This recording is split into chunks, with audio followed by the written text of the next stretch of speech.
আজকে দুপুরবেলা ছিল ক্লাস বিউটিশিয়ানের ক্লাস করে দেখলাম বিকেলবেলা ঘুম থেকে উঠে দেখছি কারেন্ট চলে গেছে। আমাদের ওপরে কারেন্ট থাকে আর নিচে কারেন্ট চলে যায়, তার কারণ আমাদের দুটো কারেন্ট মিটার আলাদা বলে। তো ভাবলাম কারেন্ট চলে গেছে, কি করব, গরমে চলেই যাই, তার থেকে বাড়ি।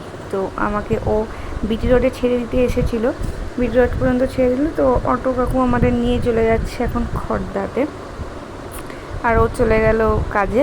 তো বললো আসার সময় ফোন করো, তো আমি তোমাকে বিটি রোড থেকে পিক আপ করে নেবো। তো এখন আর দিনের বেলা মায়ের কাছে যাওয়া সম্ভব হয় না, যা গরম, আর গাড়ি নিয়েও যাওয়া যায় না। আমার ছেলেকে নিয়ে আমি গাড়ি নিয়ে চালাতে পারি না।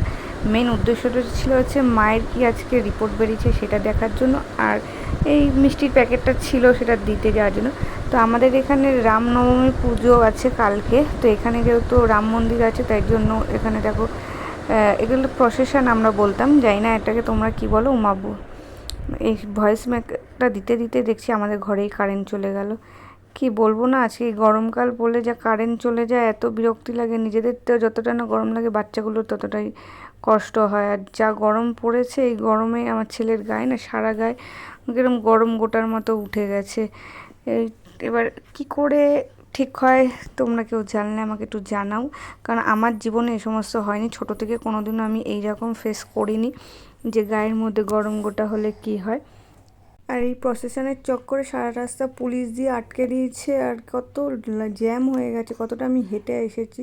হেঁটে আসার পর আমাকে টোটোতে বসতে হয়েছে, তারপর টোটো করে এসেছি। তো হাঁটতে হাঁটতে চলে এসেছি বাড়ির পথে।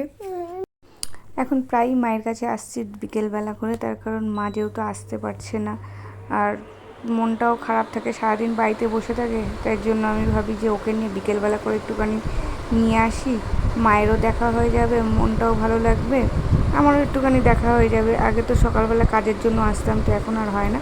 তো 1 ঘন্টা বসেই আমি বেরিয়ে পড়ে গেছিলাম, কারণ রাত্রি হয়ে যাচ্ছিলো, 9টা বেজে গেছে। তো আমি এখানে ওর জন্য ওয়েট করছিলাম, দেখছি আমার ছেলে ঘুমিয়েই পড়েছে রাস্তার মধ্যে।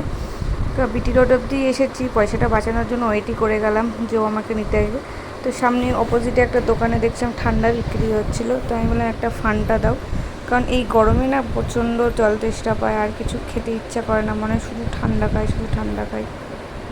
বেকার ওর জন্য দাঁড়িয়ে কী করবো, তার থেকে আমি এবার খেয়েই নিই ঠান্ডা। আর ও ততক্ষণে চলেও এসেছিলো। এদিকে ও মা বাড়ি থেকে একটা জামাও নিয়ে চলে আসলো।